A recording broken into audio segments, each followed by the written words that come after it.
ಕುದುರೆಮುಖ ಕಬ್ಬಿಣದ ಅದಿರು ಕಂಪನಿಗೆ ರಾಜ್ಯದಲ್ಲಿ ಅದಿರು ತೆಗೆಯಲು ಅವಕಾಶ ನೀಡಬೇಕು ಎಂದು ಸಂಸದ ಬ್ರಿಜೇಶ್ ಚೌಟ ತಿಳಿಸಿದ್ದಾರೆ. ಅವರು ಮಂಗಳೂರಿನಲ್ಲಿ ಸುದ್ದಿಗೋಷ್ಠಿ ನಡೆಸಿ ಮಾತನಾಡಿದರು. ಕೆಐಒಸಿಎಲ್ ಗಣಿಗಾರಿಕೆ ನಡೆಸಲು ರಾಜ್ಯ ಸರ್ಕಾರಕ್ಕೆ ಹಣ ಪಾವತಿಸಿದೆ. ಆದ್ದರಿಂದ ರಾಜ್ಯ ಸರ್ಕಾರ ಈ ಬಗ್ಗೆ ಗಮನ ಹರಿಸಿ ಕ್ರಮ ಕೈಗೊಂಡರೆ ಕೆಐಒಸಿಎಲ್ ಗಣಿಗಾರಿಕೆ ನಡೆಸಲು ಸಹಕಾರ ನೀಡಿದಂತಾಗುತ್ತದೆ ಎಂದು ಬ್ರಿಜೇಶ್ ಚೌಟ ಹೇಳಿದರು. ಈ ಬಗ್ಗೆ ಕೇಂದ್ರ ಸಚಿವರಾದ ಎಚ್.ಡಿ. ಕುಮಾರಸ್ವಾಮಿ ಹಾಗೂ ಹಣಕಾಸು ಸಚಿವರ ಜೊತೆ ಚರ್ಚೆ ನಡೆಸಿರುವುದಾಗಿ ಬ್ರಿಜೇಶ್ ಚೌಟ ತಿಳಿಸಿದ್ದಾರೆ. ಈ ಬಾರಿಯ ಅಧಿವೇಶನದಲ್ಲಿ ವಿವಿಧ ವಿಷಯಗಳಿಗೆ ಸಂಬಂಧಿಸಿದಂತೆ ಸುಮಾರು 34 ವಿಷಯಗಳ ಬಗ್ಗೆ ಪ್ರಶ್ನೆ ಮಾಡಿರುತ್ತೇನೆ.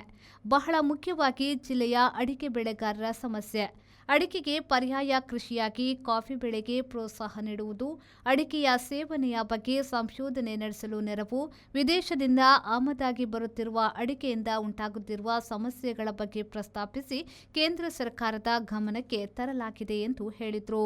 ದಕ್ಷಿಣ ಕನ್ನಡ ಜಿಲ್ಲೆಯಲ್ಲಿ ಮೆರಿಟೈಮ್ ಯೂನಿವರ್ಸಿಟಿ ಬೇಡಿಕೆ, ಐಟಿ ಸಚಿವರ ಬಳಿ ಡೇಟಾ ಸೆಂಟರ್ ಮತ್ತು ಕೇಬಲ್ ಲ್ಯಾಂಡಿಂಗ್ ಸ್ಟೇಷನ್ ಜಿಲ್ಲೆಯಲ್ಲಿ ಆರಂಭಿಸಬೇಕೆನ್ನುವ ಬೇಡಿಕೆಯನ್ನು ಮಂಡಿಸಲಾಗಿದೆ. ಪ್ರಧಾನಮಂತ್ರಿಗಳ ಮಹತ್ವಾಕಾಂಕ್ಷೆಯ ಎಐ ಮಿಷನ್ ಯೋಜನೆಯಲ್ಲಿ ಮಂಗಳೂರನ್ನು ಸೇರಿಸಬೇಕೆಂದು ಆಗ್ರಹಿಸಿರುವುದಾಗಿ ಬ್ರಿಜೇಶ್ ಚೌಟ ತಿಳಿಸಿದ್ದಾರೆ. ಕೆಲವೊಂದು ಪ್ರಮುಖ ವಿಷಯಗಳನ್ನು ಈ ಪಾರ್ಲಿಮೆಂಟ್ ಸೆಷನ್ನ ಸಂದರ್ಭದಲ್ಲಿ ಇತ್ಯರ್ಥಪಡಿಸುವಂಥ ಪ್ರಯತ್ನವನ್ನು ಮಾಡಿದೆ. ಒಂದು, ಕುದುರೆಮುಖ ಐನೂರು ಕಂಪನಿ ಲಿಮಿಟೆಡ್ ಕೆಎಫ್ಸಿಎಲ್ನ ಸಂಸ್ಥೆ ಏನು ಮಂಗಳೂರಿನಲ್ಲಿ ಇದೆಯಾ, ಅದು ಕುದುರೆಮುಖದಲ್ಲಿ ಮೈನಿಂಗ್ ಬ್ಯಾನ್ ಆದ ನಂತರ ದೊಡ್ಡ ಸಮಸ್ಯೆಯನ್ನು ಎದುರಿಸ್ತಾ ಇದೆ. ಒಂದು ಕ್ಯಾಪ್ಟಿವ್ ಮೈನ್ ಇಲ್ಲದ ಕಾರಣಕ್ಕೆ ಆ ಕುದುರೆಮುಖ ಸಂಸ್ಥೆ ಇವತ್ತು ಸಮಸ್ಯೆಯನ್ನು ಎದುರಿಸ್ತಾ ಇದೆ. ಈ ಸಮಸ್ಯೆಯನ್ನು ಕುದುರೆಮುಖ ಮಜ್ದೂರ್ ಸಂಘದ ನಿಯೋಗದ ಜೊತೆಗೆ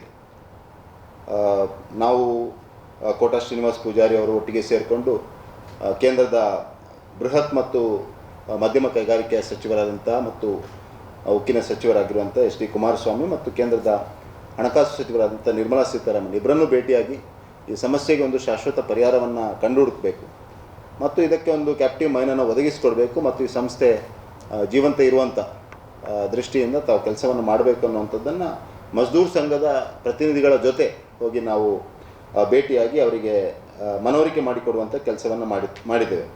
ಇದರ ಮಧ್ಯೆ ನಾನು ತಮ್ಮ ಗಮನಕ್ಕೆ ತರಬೇಕು, ಈ ಕುದುರೆಮುಖ ಐನೂರು ಕಂಪನಿ ಏನಿದೆಯಾ, ಇದು ರಾಜ್ಯ ಸರ್ಕಾರಕ್ಕೆ ಮೈನ್ ಕೊಡಲಿಕ್ಕೋಸ್ಕರ ಹಣವನ್ನು ಈಗಾಗಲೇ ಸಂದಾಯ ಮಾಡಿದೆ, ರಾಜ್ಯಕ್ಕೆ ಹಣವನ್ನು ಸಂದಾಯ ಮಾಡಿದೆ.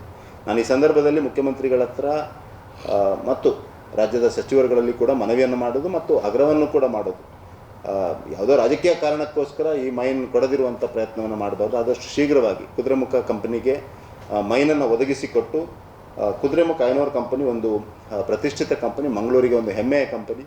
ಆ ಕಂಪನಿ ನಿರಾತಂಕವಾಗಿ ಅದರ ಕೆಲಸ ಕಾರ್ಯಗಳನ್ನು ನಡೆಸಿಕೊಡುವ ದೃಷ್ಟಿಯಿಂದ ಕೆಲಸವನ್ನು ಮಾಡಬೇಕು ಅನ್ನುವಂಥ ಆಗ್ರಹವನ್ನು ಕೂಡ ರಾಜ್ಯದಲ್ಲಿ ಮಾಡ್ತಾ ಇದ್ದೇನೆ.